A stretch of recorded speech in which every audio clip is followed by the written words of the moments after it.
For far too long, we heard build and they will come. Well and on, they're here all right, and builders are now welcome. DeFi is going mainstream on Telegram.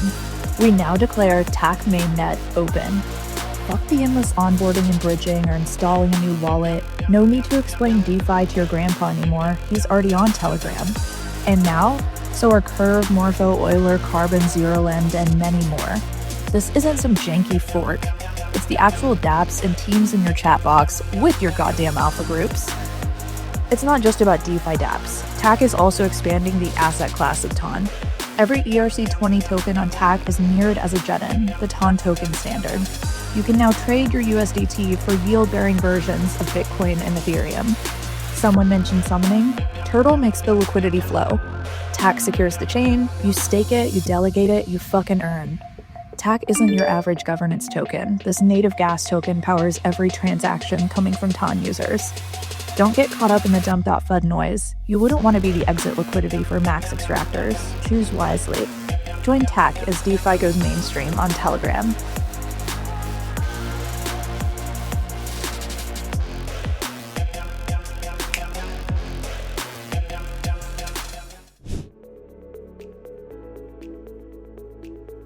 Yeah, sure. Thanks for having us. My name is Pavel. I'm a founder of what we call TAC, which is practically an EVM for Telegram. So it's a sovereign layer 1 interconnected with the TON blockchain, which is part of second these days biggest messenger in the world called Telegram. And what we're doing, we're enabling EVM functionality to the blockchain infrastructure of a rapidly emerging super app called Telegram. That's what I do. Originally, investment background, my career was in asset management through all of my professional life, let's say. And at some point, we started trading crypto, specializing in systematic strategies. And apart from that, I was looking for something, which built my strengthened my conviction in crypto, let's say. And I came across the thing of Gram back in the days in 2018 when Telegram was doing the infamous ICO thing, SEC regulation and everything that followed. But it was quite clear that the idea of integrating the blockchain technology into the existing community, in contrast to building community around the technology, the path which most of the projects in crypto follow, right, was innovative in a sense. And I considered that something which can push us to the next level of adoption in a sense, even back in the days. I mean, it didn't work out, but because of my involvement with Telegram crypto technology, I followed the sector from early days and invested myself, already being focused on investment side and crypto only, invested discretionary, like let's say took the concentrated bet on TON in 2022. And since then started to dig deeper into the ecosystem. Back then it was not part of Telegram partnership, and I was looking for it to happen, and I consider that one of the biggest and under the radar things still on the market as a thesis, specifically on the market like today, when everybody's looking for the narrative, particularly crypto is struggling in the sense of adoption, right? Yeah. This is like, hopefully is the way to go, but it's definitely a viable option, right? And that turned me into builder. I've started like investor into builder kind of a conversion, which is a bit contrarian in crypto. Usually it's the other way around, right? But I've started building the liquid staking back in end of 22, right? And at the beginning of 2023 we were live with the first liquid staking on TON. Obviously because we understood the potential of the ecosystem being built around the biggest messenger. And since then, I went through this TON native journey, and that ended up us thinking of how we can leapfrog one of the few use cases in crypto within Telegram, which is DeFi, and that's how we came up with infrastructure allowing us to benefit from the evolution of DeFi applications in Ethereum. So basically, I'm a TON native builder. At some point, I, let's say, merged with Ethereum expertise, my co-founders, like Michael Egorov, the founder of Curve, or my co-founder whom we're building tech right now, Marco. They represent the experience of EVM apps and EVM ecosystem builders and bootstrappers, which was kind of rare in a sense, but with the expertise of TON, understanding and Telegram nativeness of mine, it's like this combination is fairly unique.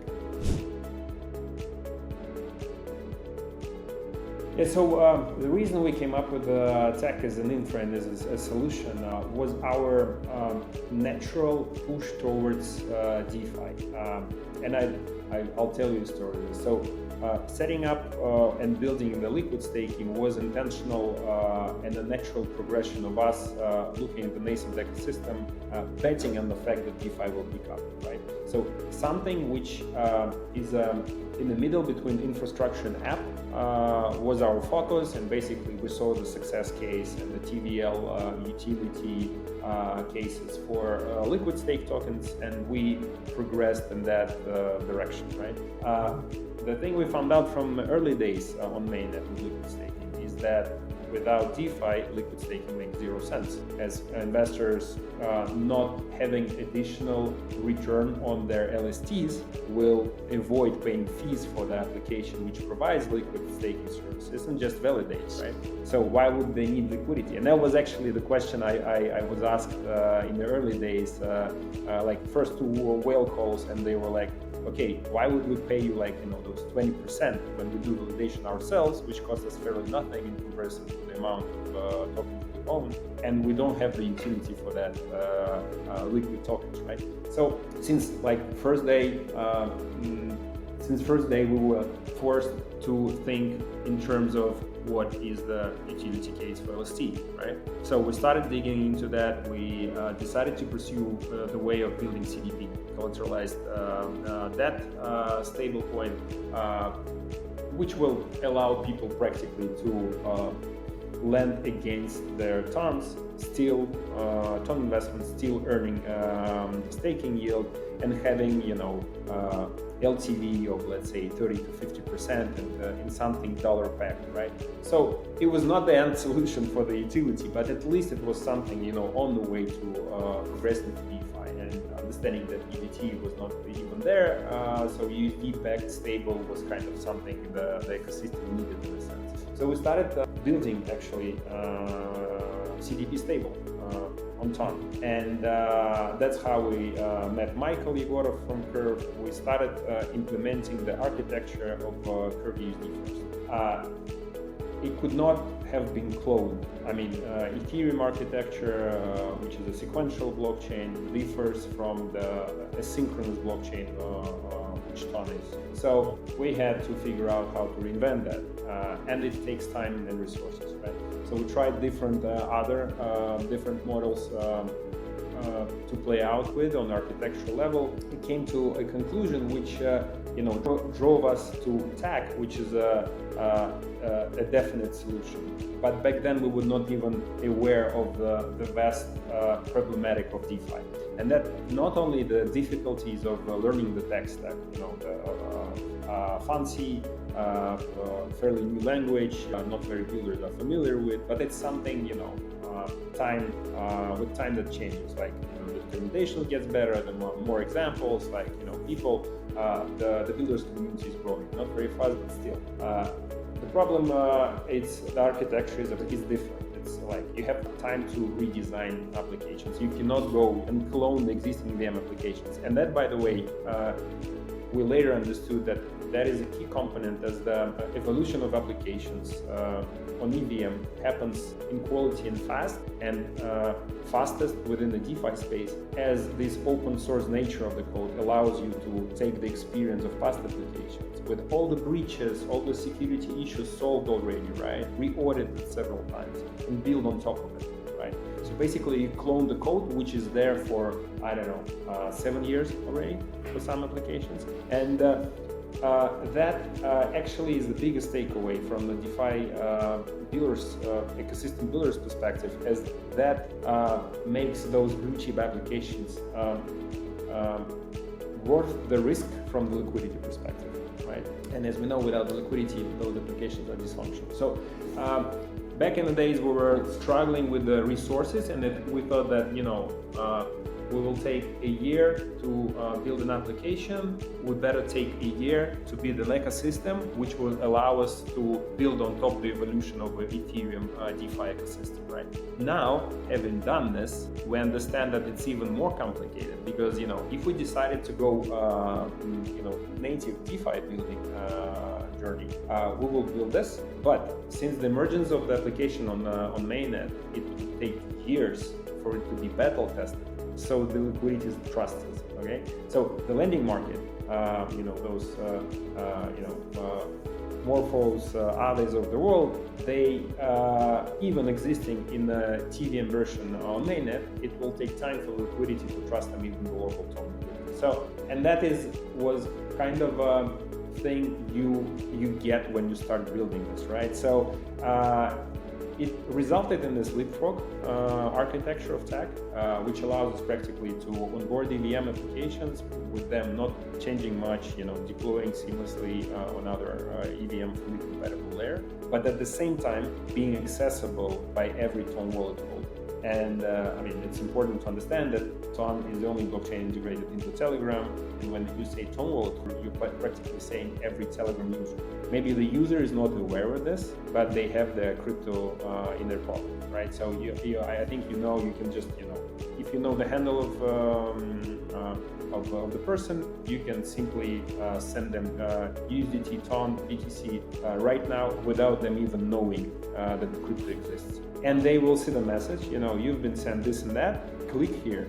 And the seamless onboarding, this is huge. It's worth a standalone podcast, but it's practically UX simplification step one among those two essential fundamental steps to enable the adoption, right? So people have to know that it's safe, that it's fast, that it's seamless, very simple, and adding value to them, right? So, and then that is like on the wallet side, it's already done in Telegram, and maybe I'll tell this story in more details. Yeah.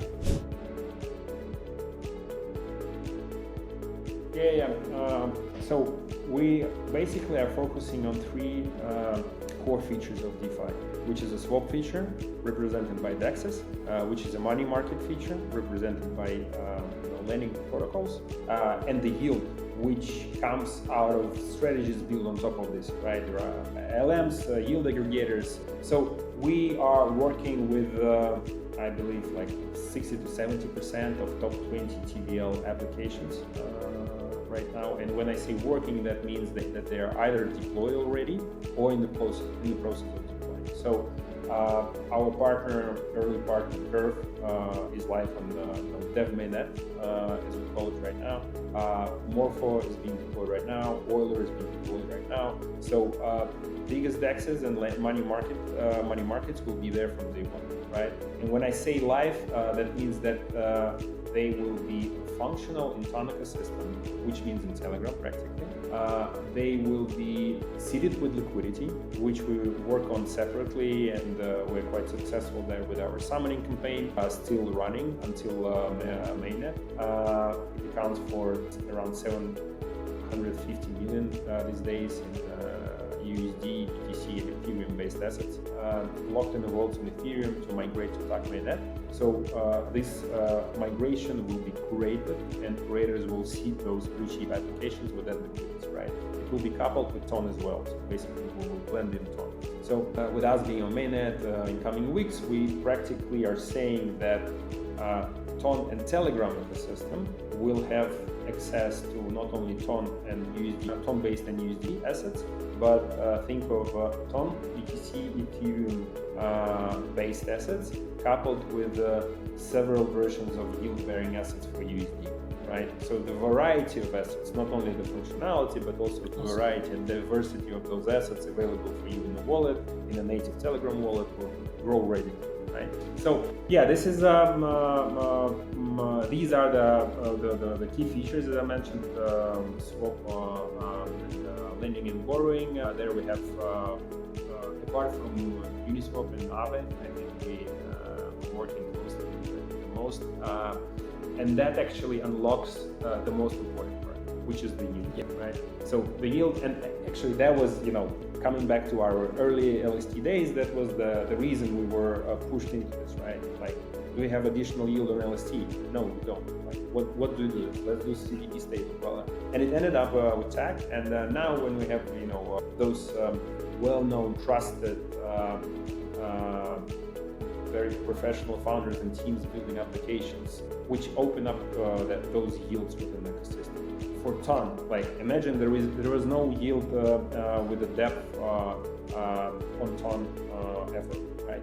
There is the ecosystem, the DeFi ecosystem natively is being developed as well. It will take a lot of time for there to be, any demand on TON itself, depth of liquidity that liquidity providers will trust those as mentioned. So imagine the yield will emerge within the ecosystem. So solely for the TON ecosystem, that's a huge step. But more importantly, that opens up this gate to the blue sea, blue ocean of users within Telegram. Yes, they're not familiar with the crypto technology. I don't believe they'll be providing liquidity in hundreds of millions, but we consider DeFi essential applicational layer, right? Blockchain is a technology used mostly for the value transfer. We see that in tokens examples, but on top of it, apart from transfer, and that underpins the first use case actually, which is a stable coin. There is another rare use case in crypto, which is DeFi, right? So, and that allows derivatives to be built and yield to come out, right? So whether that yield underpinned by real-world assets such as treasuries, or that's perpetual funding rate and staking yield, which Ethena delivers. It's different styles, but they're there. And by the way, Ethena is already in the wallet, so it's maybe we should talk about the use cases we see on a separate question.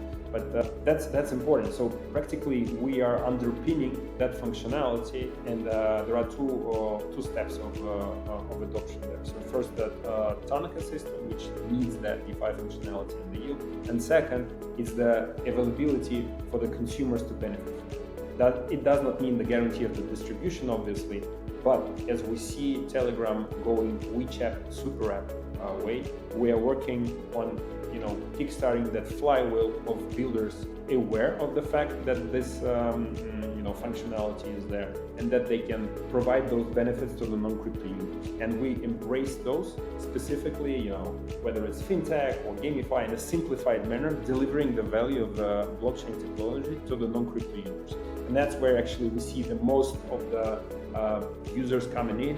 That's how we see the next onboarding into Web3. I bet that will come from those who are not very well familiar with what blockchain is, right? It's like flying the plane without specifically knowing how turbine works, and but still benefiting from that logistics method. So yeah.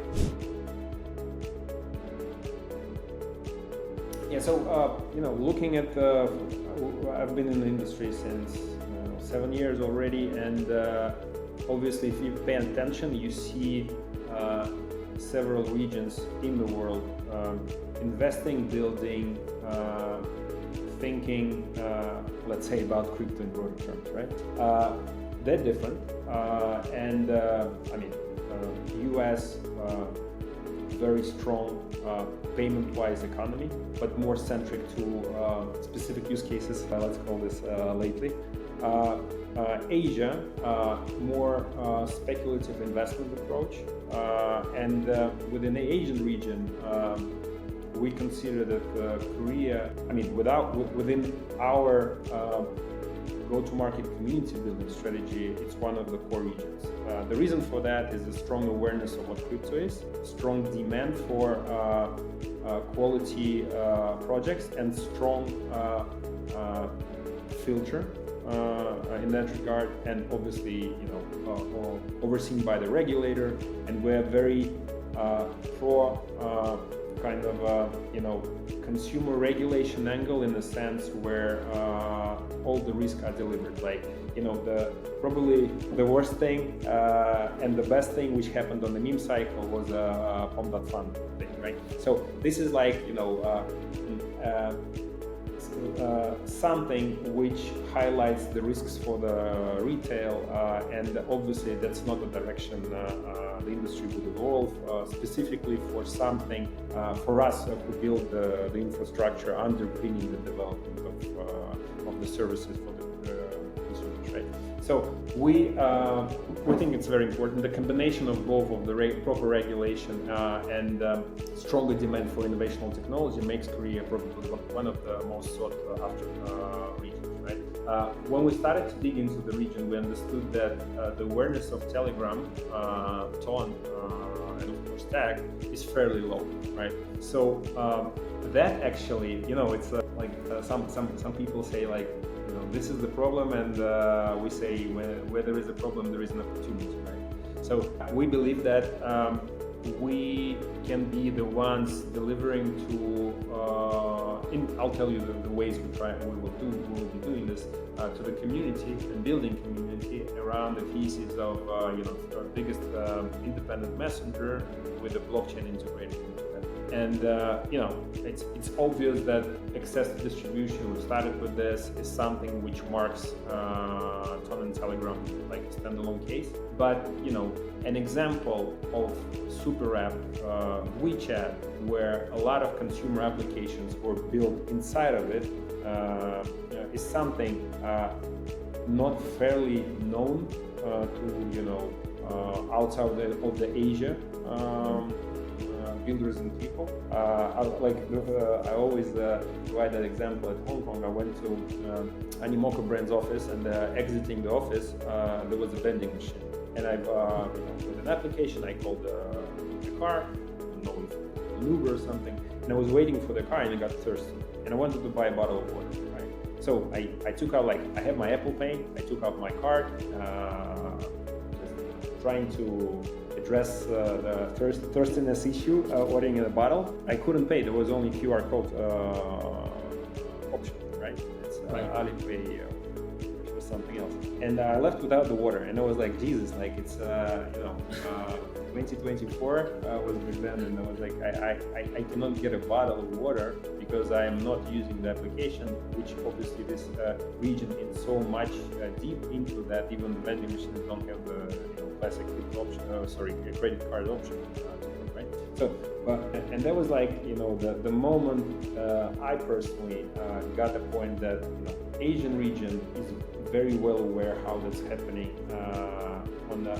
technology adoption side, and it's very different to inherently complicated, regulated, and inflexible fintech market of the West, right? So right now it's an interesting moment where actually Telegram, which is growing on top of geographies, not being specifically based in one, not being regulated, so the open nature of the network. TON stands for the open network.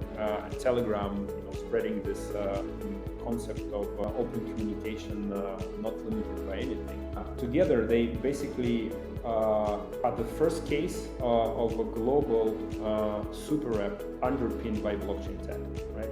So this is kind of unique and very interesting, right? So explaining that the wallet is already there. The wallet thing is practically you can call it like MetaMask of Telegram. It sounds big, but what is much bigger is that it's Revolut, which is on chain. Because like right now in wallet, you, as mentioned before, Ethereum is already on TON, and what product-wise, it will get to the point where it will be super easy to comprehend. But right now, you can use your USDTs in the wallet, right in Telegram, and earn 15% of the yield, right? So fully transparent, fully secure, provided with the best solutions there. Ethereum, wallet, Telegram. So basically, that is something which is happening right now, and it's huge. And delivering that message, specifically in a region which was not very well familiar with that, because of the regional expansion limitations for Telegram or TON back in the days. But now we are, spearheading the full functionality of blockchain for the ecosystem of TON and Telegram. We're willing to do this, and we're coming into the region. We've recently run what we call a soul-bound token sale, NFT sale, which represents the let's say which is an identity token for the community in the form of nice PFPs which were customizable of our mascot called TAC’는, and we've seen decent demand from Korea. We are building up momentum, announcing an airdrop for those soul-bound tokens already. A lot of benefits coming for our core community and obviously for the green part of it. And we've seen a lot of positive feedback right from Korea. We are planning, this meeting meta, emerging real life meeting meta these days. It's kind of starting from Asia, maybe even from Korea itself. And we are, we're looking to host real life meetings, forming, talking, delivering that message, which we mentioned, in person. We'll host something interesting during Korean Blockchain Week. So our, physical go-to-market and community building approach is Korea plays a great role there, a very big one. Yeah, sure. So basically there are two ways of accessing TAC, and TAC is an infra, so basically you're interacting with TAC if you interact with anything EVM within Telegram or TON ecosystem. You don't even maybe see it. We try to abstract a lot of difficulties on the UX, let's say application interaction side of things.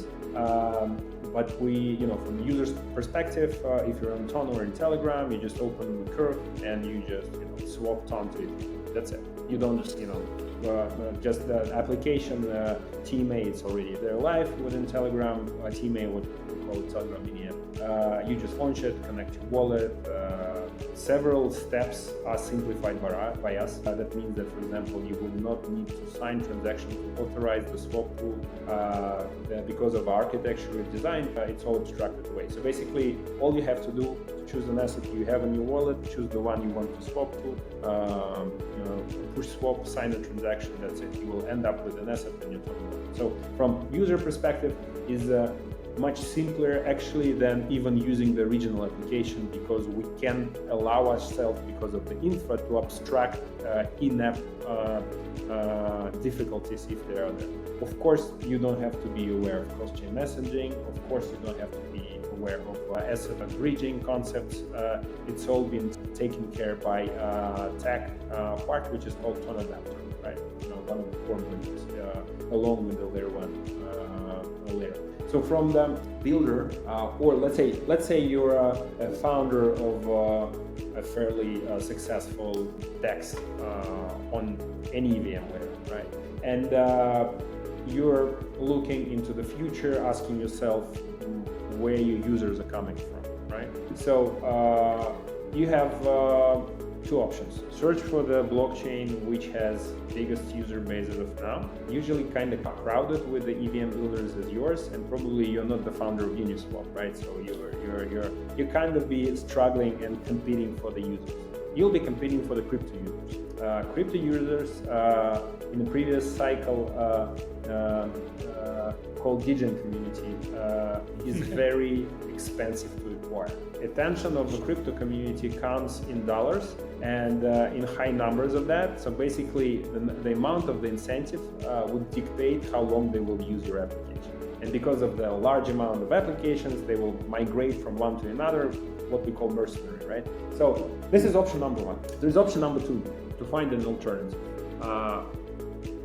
Telegram and TON represent an alternative, which is the biggest in absolute numbers in the world, right? So, tens of active wallets and tens of millions of active wallets on TON, specifically looking for the features, by the way, if you're a DeFi application which you provide, and behemoth of Telegram which you can address. Yes, it's not a DGen community. That does not mean they will deploy a lot, will trade a lot, but they count in hundreds of millions, right? So the consumption pattern is different.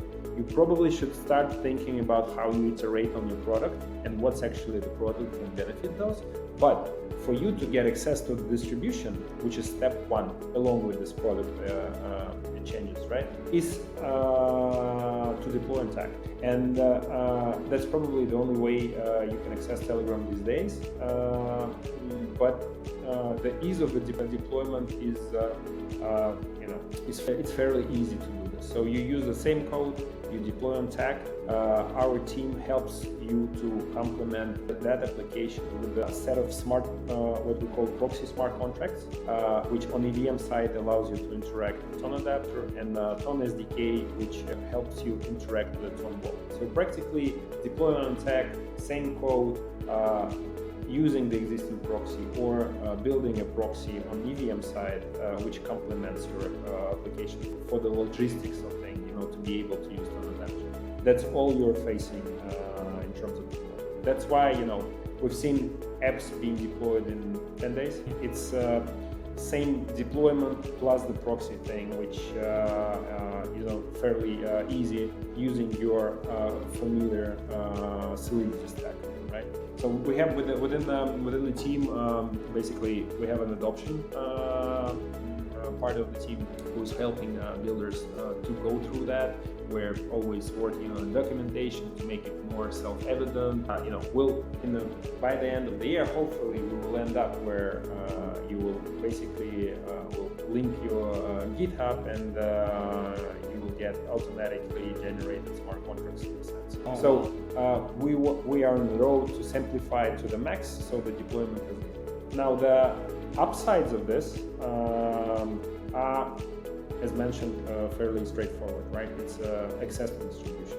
Once again, it does not mean exact distribution. So we see applications evolving in several directions. Some of them start iterating on a product, understanding that they will be facing, consumers not necessarily aware of crypto. Some are being in infra, for example, those more for Curve. They're actually being the fundamental app layer for the consumer apps to be able to distribute it to retail in Telegram. And by that I mean, innovative ways of generating the revenue stream for applications. Instead of charging money for the app, people are actually locking assets of the users in a non-licensed, safe way with the vaults technology available there with the yielding vaults of money markets or specific applications can generate the yield while the users are staking practically these assets of that, right? So these are the things the industry is moving toward. Lots of top grossing TON applications in games such as Pointers, Gettys, and they're already looking into how to integrate the DeFi on the back end, and all they have to do is work with the product on the consumer website. So this is our vision, is that actually that direction and that momentum will lead us to some cases where we'll hear about hundreds of millions of users using specific application, but not just in a tapping game sense, but something which actually yield them USD term money, right?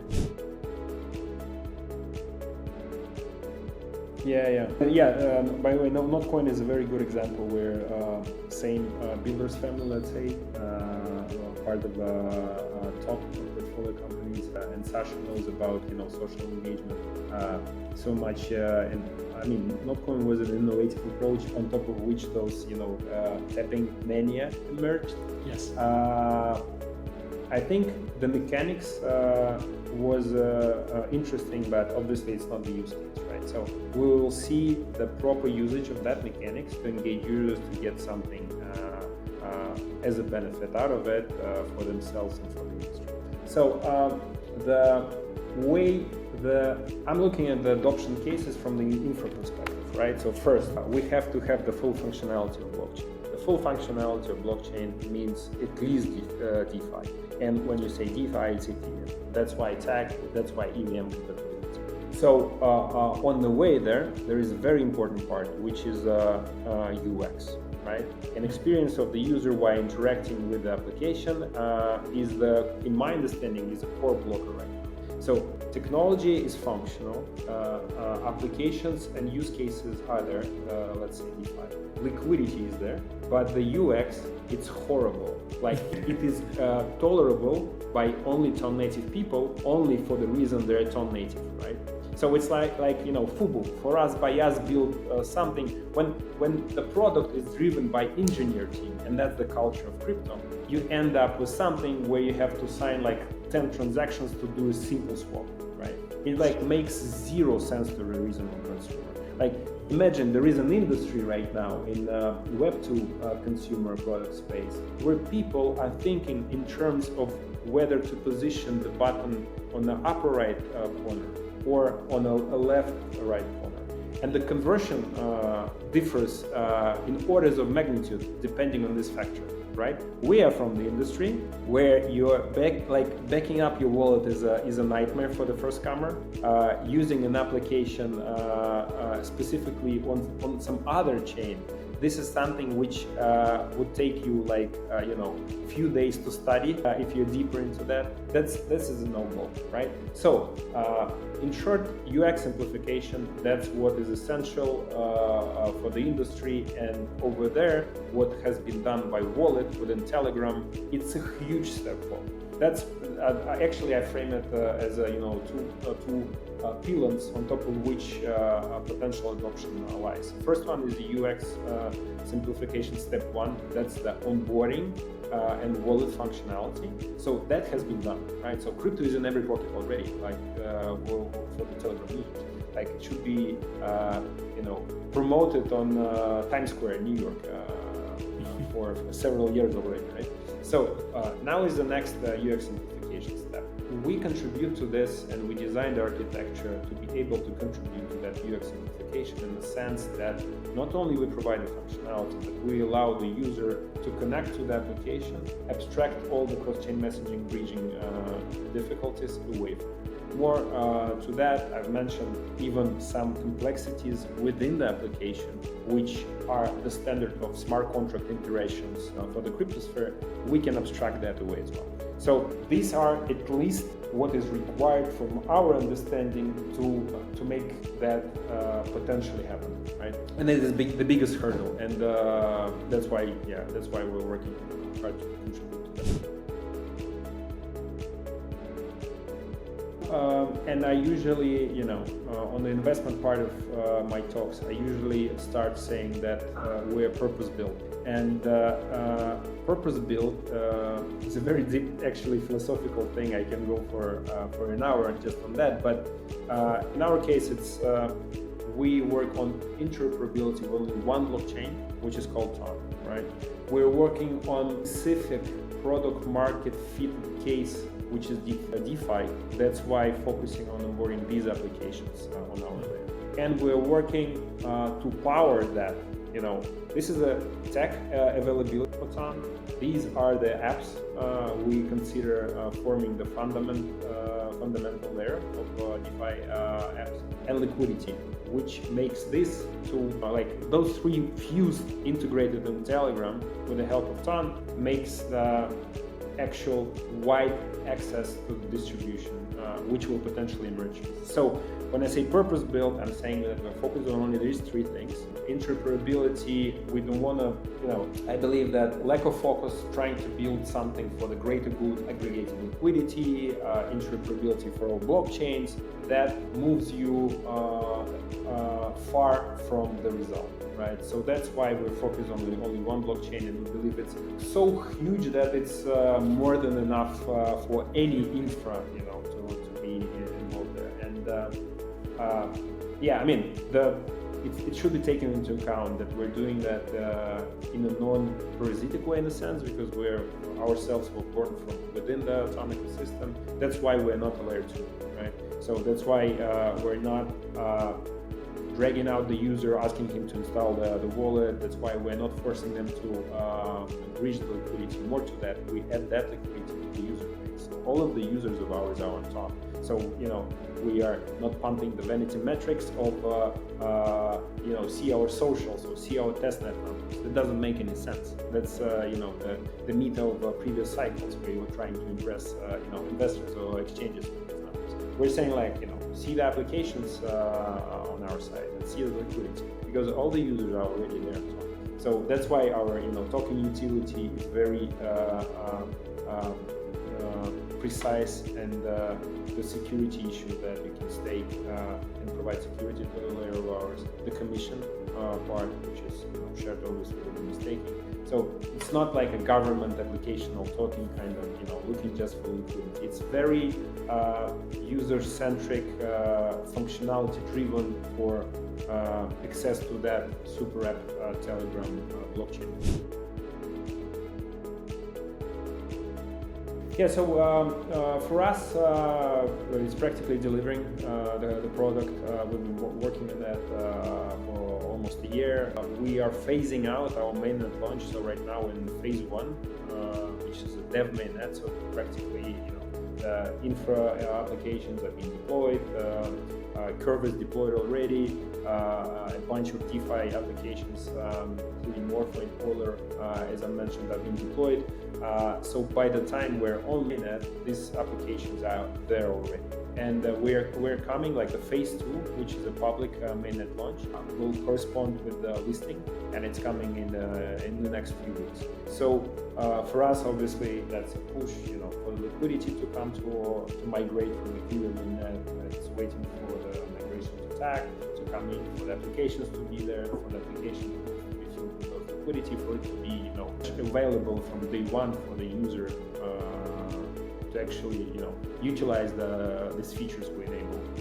That's that's the product side of things. I think we will see several use cases which will get quite viral by the end of the year, and by that I mean the functionality we provide to this Revolut of crypto, and wallet is moving in the direction of providing earn features for different assets, and that will on the product level they're working closely on designing the product specifically for people who are non-crypto natives, for them to understand that as well, and they play a great role. And we actually we're practically the transnational bank for infra for that.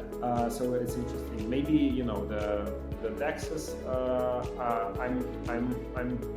It's highly probable by the end of the year you'll see a DEX which is very, very fast and natively within Telegram and very cheap, and it will be decentralized. So some use cases we consider important, and we've seen the success of those. They will be adopted on the Telegram and us infra.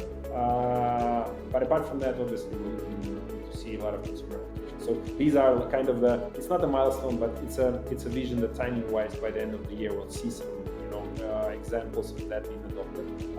And for the Korean market, our presence will be bigger and bigger. We will treat the community supporting us fair, and people will benefit from contributing to community even in material sense. We are planning the physical presence, and I believe bridging this information gap, delivering the message what Telegram can do and where it's headed, which we've touched upon. It's part of our mission, so we'll be doing a lot on that front.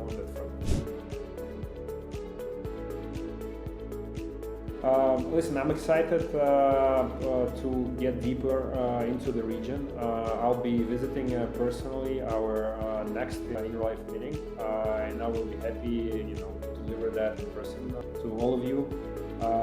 We deeply appreciate the support we've seen so far. Once again, we consider making it the most thoughtful kind of way of looking into crypto, the one of the Korean community, and we love to see the excitement about the infra things happening, not just the meme coins within the space. So we do appreciate it a lot, and a lot of stuff happening, and we'll be contributing to